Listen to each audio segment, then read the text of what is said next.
aku semuanya yang tentunya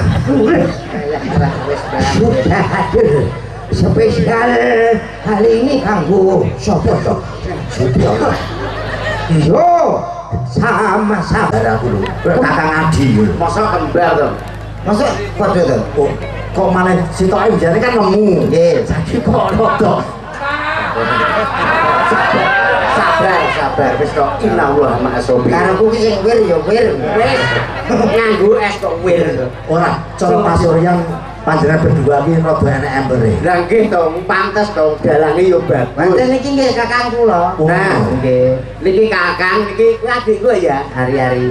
Kakang kawah hari-hari. Lho ki berarti metu ning guriku lho kok. Lah yo banten adik kok. Ah nggih, Wilujeng dalu mancane yo libur. Nggih, Mas Didik, aku nyelukku Mas napa Pak to? Pak Dik. Pak. Iki to nyeluk kok Pak Dik. Aku wis tak omongi to. Nggih, Pak Bas. Alhamdulillah. Wah, pedhok neh yo Met ya. Kowe tau ketemu lho? Yo iki lagi iki, Mang. Iki rencana iki kok yo pedhok neh kok sampe amin. Lah iya mulane bengi iki alhamdulillah sewanten mriki teng lapangan apa nika, Pak? Sumber Bendo. Sumber Bendo. Dalu punika ngawontenaken pagelaran wayang kulit. Dalange jos tasik enem. Dasare bagus, sebetane ya apik. Jang nek meseme dingsole metu seret, beda bojomu ka dingsole 15 ring kene anggere metu. Kae merongos ora dingsol. Lah aku arep muni ngono gak wani kok mbok potong 200. Ora apa-apa aku. Ajar kenal dadi wano kaya panjenengan. Nggih, menika paring asma anu ya, tak kenali ya. Kenalan karo warga masyarakat Sumber Bendo kene. Oh, kula kenalane Iya, iya no. jenengan pun tepang napa derek? Durung. Lah nggih to urung kenal kok. Ayo kabeh durung wano karo jenengan. Lah nggih, kula nika biasane ditimbali Cak Yon. Yon. Yono. Yono. Nggih niku wonten silsilahe. Silsilahe Yono niku riyen bapak kula kan sabyang sepion, terus ibu kula niku sabyang celana. Dadi disebut Yono. Mergo bapake bakul sepion, ibuke bakul celana. Yono. Yono kados komet niki nggih ngoten. Komet kuwi? Komet iku mboten namung komet ngoten tok. Namine komet iki sebabe biyen iki bapakmu bakul apa to? Bakul-bakul. Lho, baku aduh men lho. Riyen bapake bakul baskom, ibuke bakulan anu apa ki panganan kuwi? Lemet. Dadi komet. Mergo bapake bakul baskom, Ibuke bakul kuwi lemet. Dadi jenenge komet. Oh, komet. Sosok enek bapake adolan anu apel. Ibuke dodolan kuali. Dia anak jeneng Ripaki ya enek. Gak kaya mau to, Mas? Piye? Baskom karo lemet, komet. Lagi bakul apel, Sepion karo celana Yono aku ki. Bakul apel karo bakul kuali. Jenenge Ripaki. Kaya gak bener to, Mas. Kok ora bener piye to? Kudune ra kuwi nek bapake bakul apel, ibuke bakul kuali, kuwi duwe anak mesti. Alah, engko mbok jelasne. Aku wis kudu muni. Aja bohong nek nih kok iso sempriki nderek nyengkuyung Kang Mas Didi. Kuwi bisono. Iya. Niki saking Kediri mriki nggih terkenal kondang iki lho. Iya to. Angger TV, angger HP ono mesti Mas Didi. Mas Didi Sing dene yo ayu-ayu, sik lum kabeh. Lho jenengan manane kula nggih ngetos mlebu TV lho jenengan. Nggih, lho jenengane kok ngertas. Teng acara napa niku? Kira-kira patroli. Lho pas adu pitik lho Mas lali lho. wong adu pitik musuhe umur tuamu. Oh iya kok Jane aku wis emah lho jane. Kok sindene yo ayu-ayu. Ayu 17 tahunan kabeh. Rek delok to. Rek 17 tahunan kabeh. 17 tahun kabeh. 17an iki. Lah sing pol kene ora mbok delok. 17 tahun model ngene meletek kabeh lho. Maksudnya dia tau 17 tahun. Aku ya tau. Lah ya mulane ya ngono panjang iki yo gak ana sing tuwa sing sepuh namung bapak ini kok rata lum kabeh. Nggih, regenerasi dadi sing tuwek dipateni kabeh. Ora. Gak lho. Dadi pelatih, peniti. Iya. Lah ya mulane bengi iki acarane napa to Pak Nika? Niki 17-an. Tak rawuh lambemu lho. Ngono kok takon ditangkap wong ya penuh persiapan. Sampeyan ngerti bakul celana karan bakul anu niki wau. Apa teko celana biru? Lah sing digawe ya Pak Yono rek. Lho, sing digawe Pak Sutiono. Kuwi padha karo jenengku. Niku sami lho kalih kula. Kula nggih Sutiono. Berarti kamu bapaknya Pak Sutiono ki Bakul sepion. Oke ya. Omonganmu dhewe. Sutiono menika mengku wedi padha kalih kula. Ya nek pirang-pirang ukara lho. Sutiono diwedheki dhewe. Apa Su? Ngene lho rek. Ini apa tuh? Lah metu komet. Sutiono. Ya, nek artine Niki su ki tegese sugih utawa luwe. oh iya, sugih. Lah kandhane ti. Lho, ti. Su iki iso ngantekno ora to jane. Nek ora iso tak antekne dhewe. Antekne dhewe. Aku nek iso wis tak antekne dhewe. Lho, lah ngono kok ngeyel lak tonyo misan engko malah Kono sing gawe ya. su ki artine sugih. Ya, ti. Nek ora sugih ora bakalan nanggap wayang ruwamene kaya Ya iya lho, iki duwe gawe Pak Kasun to. Pak Kasun. Persiapane sampai tuku lapangan digo nanggap wayang. Iki ora kok tuku lapangan. Iki lho. Tegese iki Pak Sutiono kuwi sugih. Ya. Sugih mulane iki andum rasa, sedekah rasa. Mulane bengi iki duwe gawe nganteni yo seneng, wargane yo seneng. Tepuk tangan kangge Pak Kasun. Nggih, Pak Kasun. Matur nuwun. Ti kuwi tegese gemati. Ora mung gemati karo keluargane, ning gemati kalih warga masyarakat. Niku ti. Padha karo aku kok. Ya. Ana. Lho, gak yon. Ana. Kaya ku anu bagus piyone. Ya. Ana. Apa-apa ya ana. Teges iki ya ana duwe dagangane omah sak rono-rono lho Mas. Wis sampeyan rono bisnise Pak Anu Sutiono to, Derek. Abdolan perumahan sak kono nganti teko kono. Lah kowe pengen pesen apa piye sing kono dhewe? Apa? Ya nek sak meter musa, sak meter setengah. Ya apik, gendenge nek wong-wong gendeng biasa, paling banter kok winong. Lah piye? Kuwi malah langsung keramik kok. Keramik lho. Lho, maksudnya digendeng keramik terus dikai patok dhuwur. Wis gagal. Iku pengen. Gak.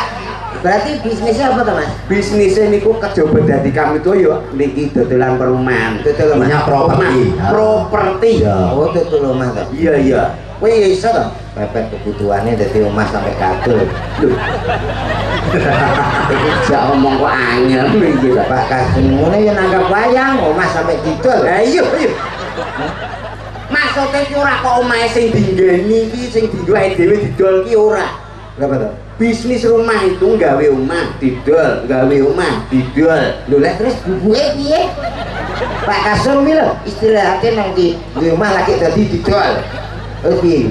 engko omong padha tuweke nek ngel tak cat rainem lho engko Ben apik. ben apik piye maksud iki bisnis omayut mau sing digo dandan mah wis seru kaya ngeyel Komet iki saiki raine 6 lho. kok 6 ribu Lah memang tak cet rainem. lho anu 6 niku basa Inggris lho nek teng mriki mu nek nggonanku 6 mergo 6 karo mu niku benten Oh ngono. nek 6 niku tiange tasih alah jek 6 Pak dana siji Iya. nek mu yo dene niki wong wis bungkuk ngene ya meti kene Kiri jeneng wong iki bahasa kok. oh bahasa to aku yo ora paham kok Seneng ora ketemu Pak Didi. iya seneng to wong mulih kok bayaran kok ora seneng Aja lali tak elingne. Nggih. Niki satu-satunya dalang yang bergelar bukan SSN tapi SPD. Umumnya rek dalang kae SN. upama sarjana seni SSN SPD. SPD iki artinya apa Mas? Sampun pedot del. SPD raro. SPD angel menton SPD kuwi sarjana pendidikan Lah kuwi yo rono. lho lah ya kan padha sami Heeh. jenengan SPD Ya. terus Mas Komet ya SPD Loh, Komet ya SPD. SPD Gak SSN kok.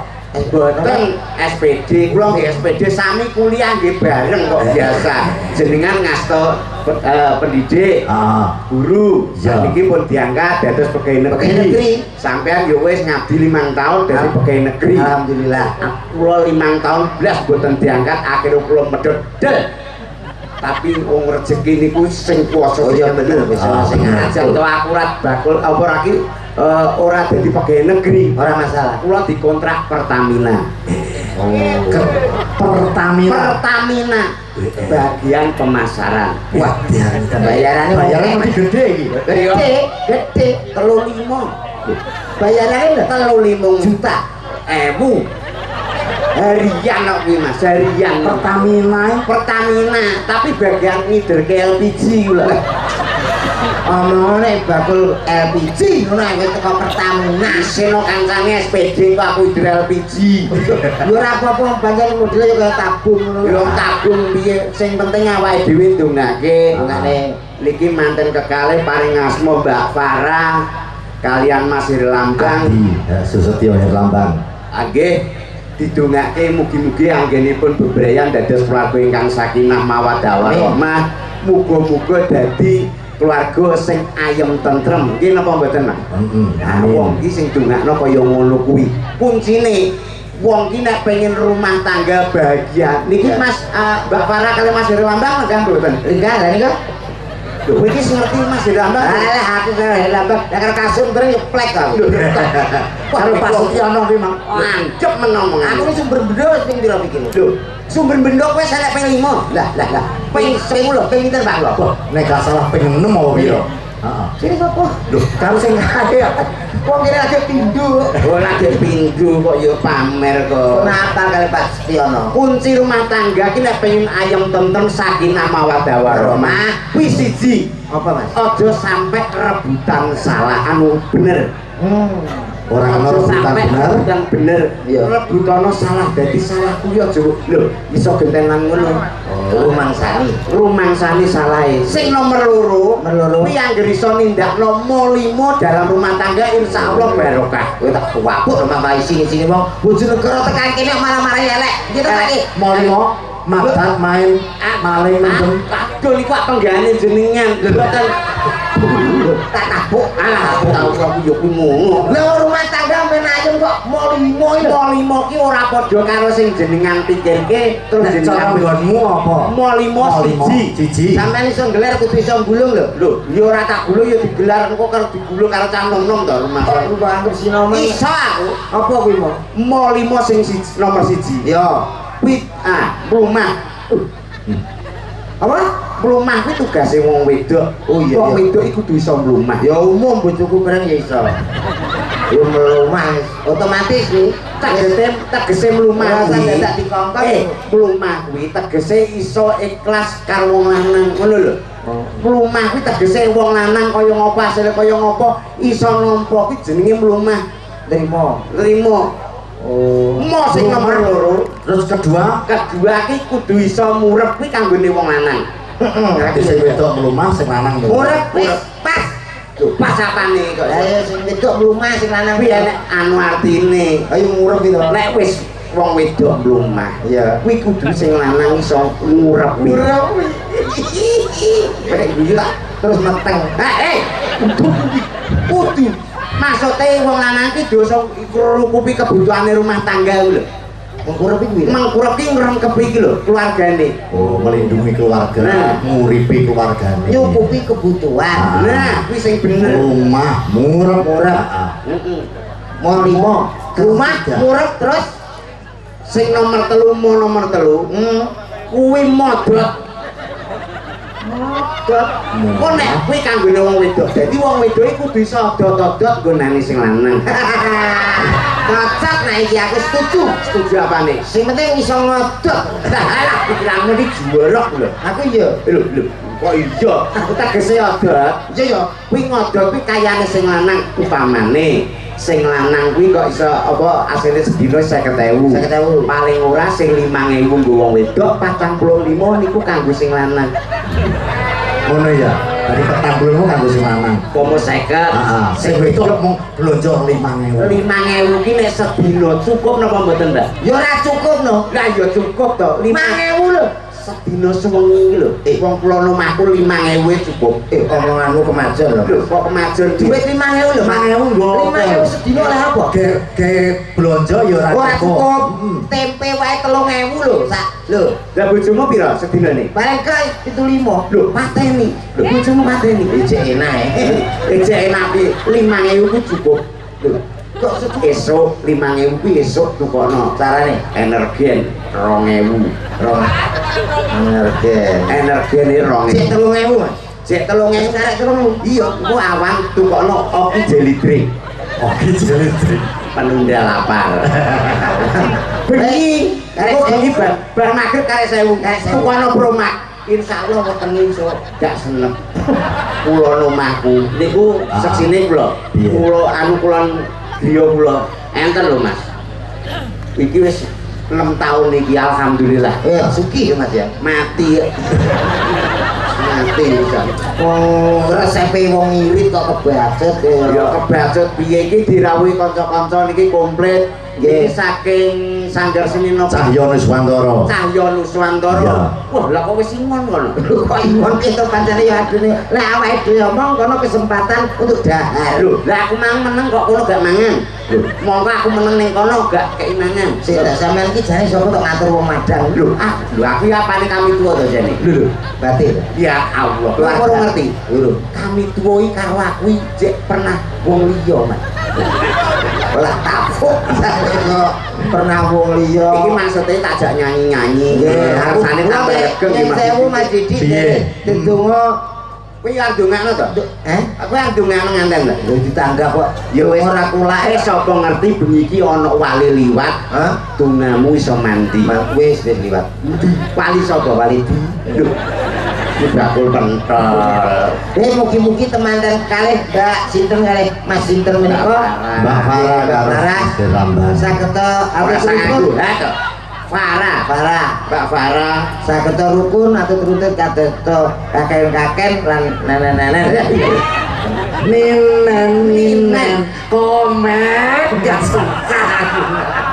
Aku ora seneng kok malah kaken-kaken mbek nenen-nenen mah. Lho, apa lek wong-wong kan nek dongane yo ngono to, Mas. Kaken-kaken ninen-ninen maksudnya sampai kakek-kakek dan nenek-nenek. Nek kaken-kaken Kaken-kaken iku kakek-kakek lanang.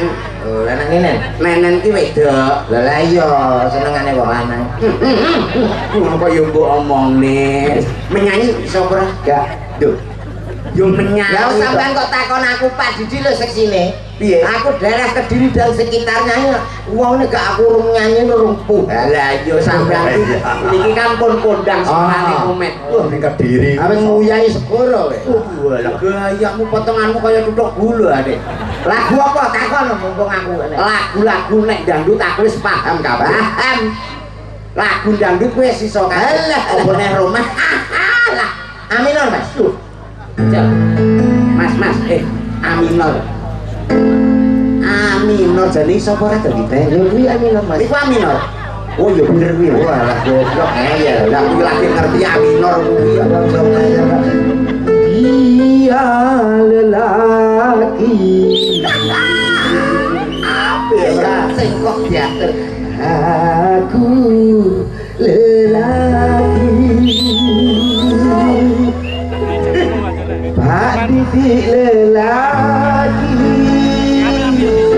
Yo lelaki. Wes kabeh ndak lagi kabeh. Iku contoh apa nek Aku lelaki, kono lelaki, laki kabeh. Iki berhubung wonge lali. Iya. Kuwabe lelaki. yo ora lagu paling ora sing penak-penak. Apa? Apa sampean sing nyanyi aku sing cenggak, aku karo kanca-kanca ya iso. Oh iya. Iso we. Apa kuwi? Lho, Sing penting nek senggae ya. yo ya. Zaman ngerti ta sing enek lagune kopi masih. Lagu kuwi zaman Mbah Nangku ndek biyen. Lho, Kok wis enek lagune sing piye, Mang? kopi masih. Senggae ngono. Senggak Iso ora? Latihan karo Pak Didi ya? Anu sampean sakit bener. Senggake mengke kopi lagi. Masih. Masih. Kopi masih. Wes asinden-sindene yo melok. Kene. Ayo barangnya cekel dhewe ya. Ayo lho. Mik. Garingan Mas yo nganggo drum tok meneh ya. Alah yo kayak dudo saidik to garingan aku sereten kok. Lah, nyanyi mesti tanpa musik sing lengkap. Garingan. Mumet mikir cicilan. Sarah, ini terus kompak bareng kopi masih. Oke. Ayo bareng-bareng yo. Mikir sekali. Sarang-sarang nggih Mas Didi nggih. Niki yoga-yoga sing beto mik monggo derek anu senggak nggih. Malang repot. Mungkin nek jenengan purun senggak kali Mas Komet berarti yuri 500.000-an. Tidak malang repot tetangga. Petugas mikir Ini Bu angkat dadi rombongan tetap ini ya. Ora. Ini mancing Lah wong sing jenis kadung di rombongan. Wis tak omongin. Si jenis kadung di rombongan. Ya. Terus kaya rombongan sapa nek wong sing nayo bidukane ya aku. Iki sing rada murah. Siap ya Mas ya? Siap. Mumet mikir cicilan Masih Mumet bayar cicilan kopi masih Mikir tahlilan kopi masih Mumet mikir cicilan kopi masih Mumet mikir cicilan kopi masih Mumet bayar tagihan kopi masih Mumet bayar cicilan kopi masih kakean kopi masih iya tambah salah lho wek goblok tak set makakan kopi ya masa kakan kopi wek uape yo cokul kreatif sithik lho yo wis kok kopi ya yo salah nih 200 sing jeguki ndas aja kopi Mas bener kopi Mas Yang lagi bisa begitu jadi. Lah wis ping 4 niki lho Pak wis ping 4 iki kok gak mundak-mundak lagu sing romantis karewangi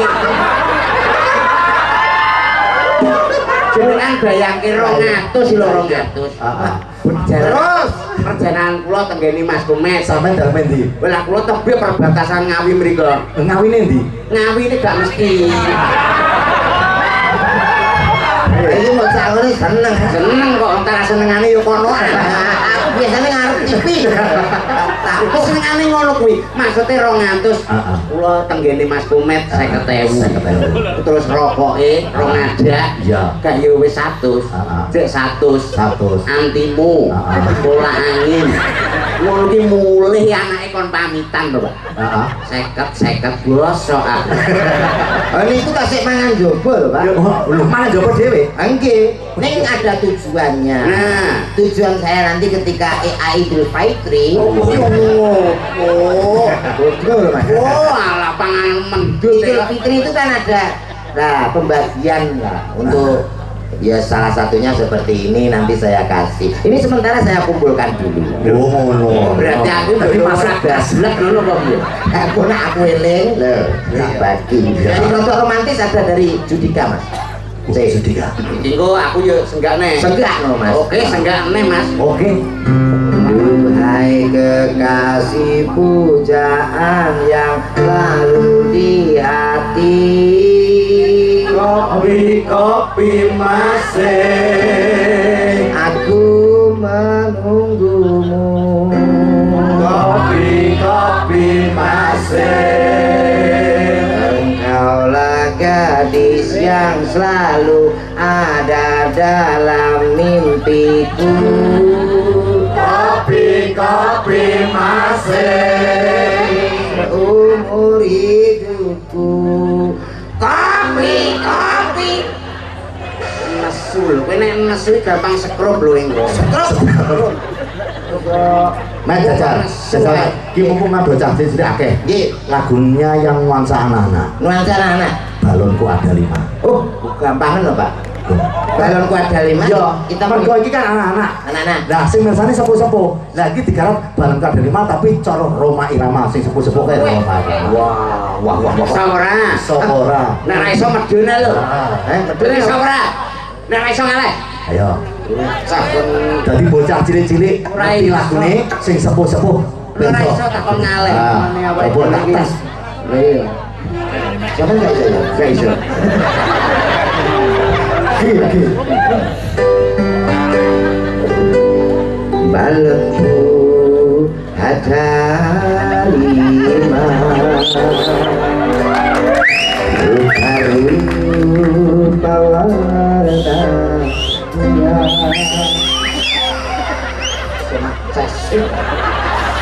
hidauku ning kelaku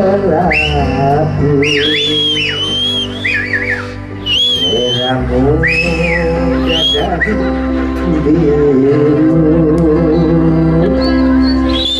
letus balon hijau hajar Dole kok ngono. Jare ora banter blas. itu Rumah Irama. Rumah Irama. Meletusnya pun juga ala Rumah Irama. Meletus balon hijau hajar. Mungkin balonnya model piye kok? Rumah Irama itu terkenal dengan suara buangan. Oh iya berarti angger bar nyuwara langsung Buang. tapi kalau kamu mesti buang dulu baru nyuwara ya. Kadang-kadang gitu. Wah ya ambune Dani. Adakah versi yang lain? Coba saiki nek awakmu kan aku wis paham nek kaya komen iki karo musik pomene dangdut luar biasa. Halo, saiki toto karo gamelan. Lain. Balonku ada 5 ning cara gamelan. Gamelan bisa lah. Biasanya langgam. Arase dasar pelok. Heeh. Pelok. Langgam. Pelok dari mana? Pelok itu mengajar. Guru vokal. Vokal. Wong ora tuane wis tuwi lho jak vokalan kok ya. Kayak orang tulis memang yang modeling. Walah. Balonku ada 5 ngayu.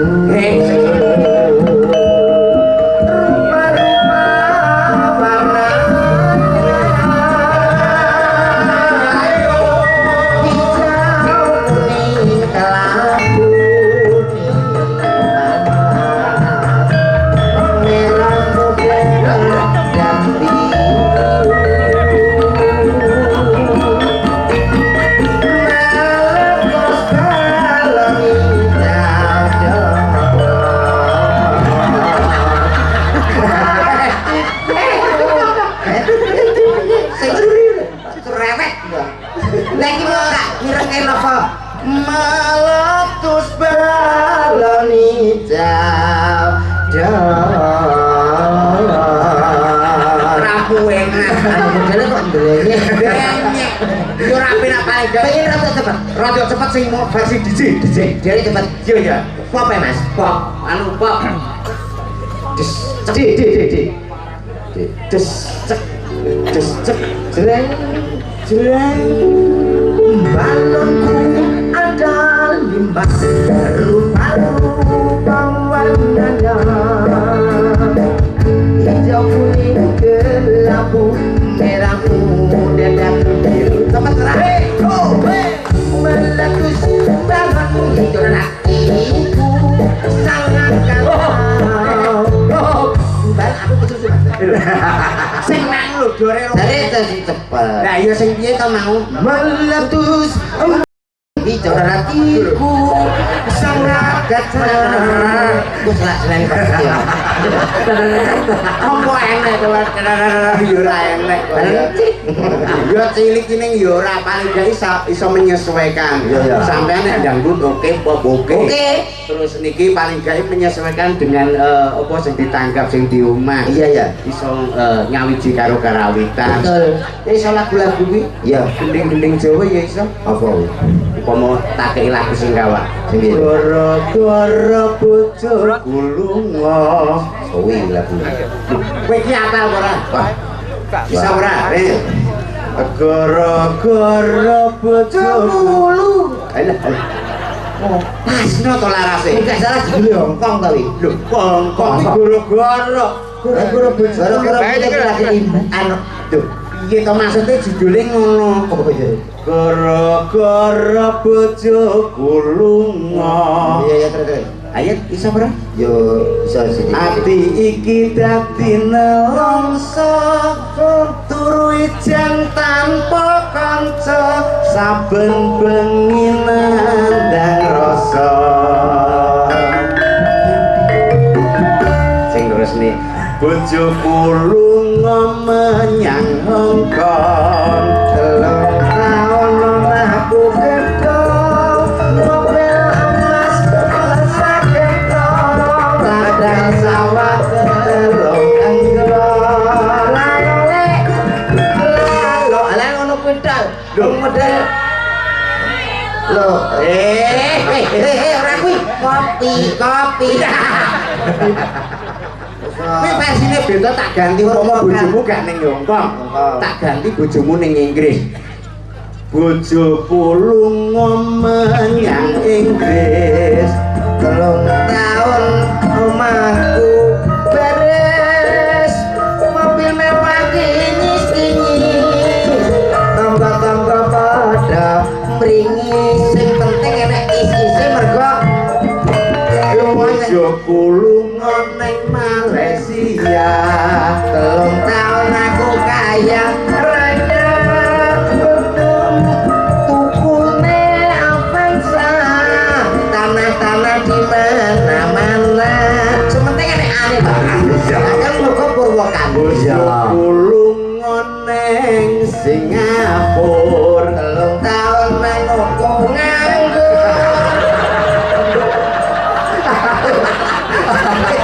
kowe kalek takok nesu wah gak mbok terusno wis gawe falsafah sing ora-ora nang Hongkong aku wis tratapan nang Hongkong wis ning Inggris iso Malaysia yo iso iki sing terakhir Purwokanto ning OOI ngono lho bojoku lunga ning Singapura 3 tahun menunggu nganggur ngetel ora iso ngukur